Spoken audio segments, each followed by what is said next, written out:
The most common complaint I hear from students that start, they're complete beginners, is that they cannot move quickly enough from one chord to another. So today I'm going to give you some tips from my almost 30 years of teaching for you to solve that issue. The mentality that I want you to get is the same as when you go to the gym, because learning an instrument is based on muscle memory, and muscle memory is the same as developing physical muscle. When I go to the gym, the personal trainer will tell me, will teach me an exercise. It's just not enough for me to know the exercise to build a muscle. I would not expect to walk out on the same day with big muscles.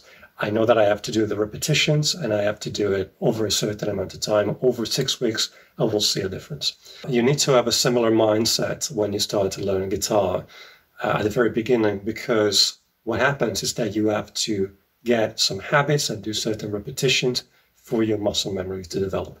So let's make a start. The first thing I want you to do is to find what two chords, and we're going to work in pairs here, in pairs of chords, what two chords you struggle to move from and to. Let's make an example. Let's say my song is C to A minor to G.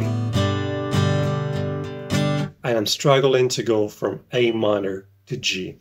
The first thing I want you to do is to just simply do 10 repetitions, 3 sets of 10 repetitions between moving from A to G. That's going to take a while to begin with. It should look something like this. 1, 2, 3. Of course, you understand what's going on here. So get to 10, do 3 reps. Of course, if it hurts, don't force it. Take your time. And the saying, no pain, no gain, does not apply to playing guitar. Your fingers will hurt a little bit to begin with, but don't force it. Take some rests between sets. The 2 things that you need to avoid, first of all, is to remove, as much as you want to remove your hand between repetitions, between chords, stay close to the fretboard. If I give you this kind of view of my hand, you see I stay to the fretboard. I don't do this. That's a no-go. And second thing you want to look for is don't keep your left hand vertical. Our hand wants to be vertical, unfortunately, but we need it horizontal when we play guitar. We need our knuckles to be relatively parallel to the fretboard. So try to avoid doing this. Try to avoid, I call it index finger bias, which basically everybody, when they start to play guitar, they want to play everything with the index finger. Try to bring up the little finger side of the guitar and try to have roughly the knuckles parallel to the guitar. So when I play, that's what I want to see, not this.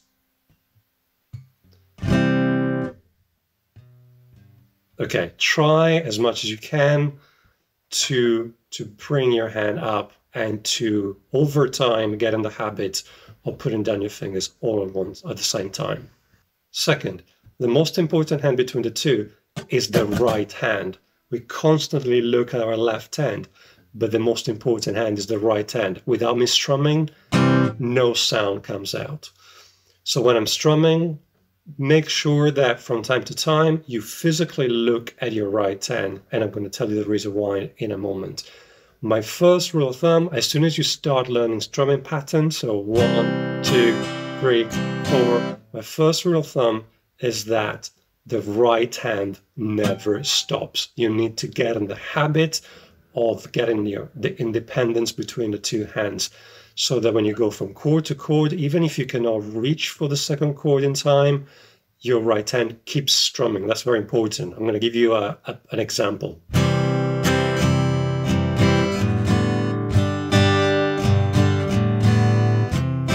Okay, at the beginning, the strumming, the sound of the open strings strummed, it's fine. If you have that sound, as a matter of fact, I'm going to show you in a second that that's something that happens naturally. I just wanted to take a moment to ask you to check the links in the description.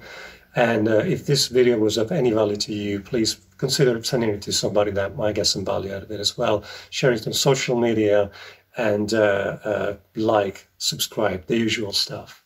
All right, let's keep going. Step number 3, use a metronome, but not your usual metronome. The one I use for beginners is called Iona voice metronome.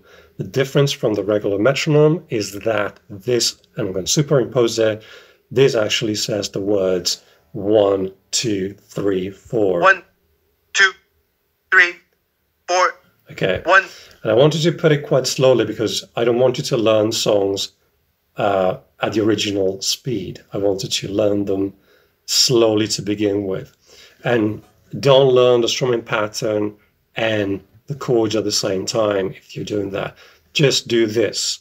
So learn chords and learn how to put one chord per bar. 1, 2, 3, 4. 1, 2, 3, 4. 1, 2, 3, 4. 1, 2, 3, 4. Or strum 4 times. 2, 3, 4. 1, 2, 3, 4. 1, 2, 3, 4.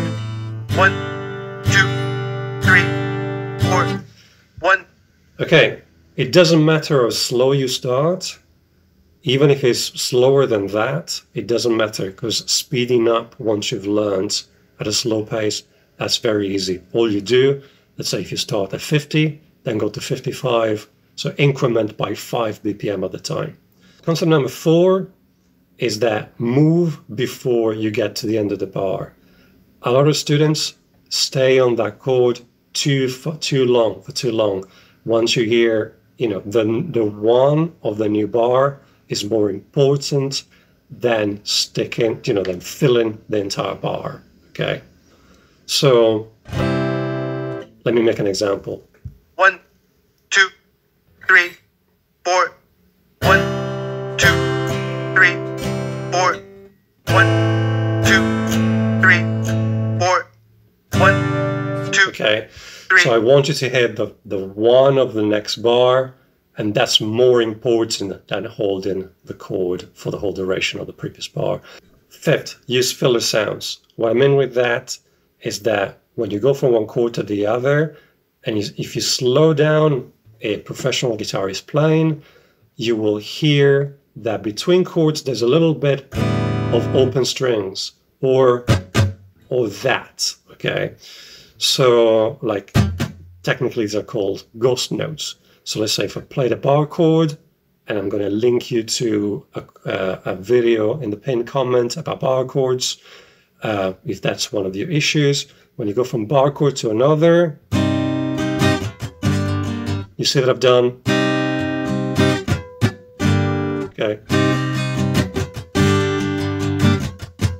So those are what I call filler sounds, because they allow you to go from one chord to the other and let go of the first chord to then hit the one with the next chord, the one of the new bar. If you listen to a lot of folk players, you will hear that there's a gap between chords, and that usually is filled by the open strings. Let me make an example.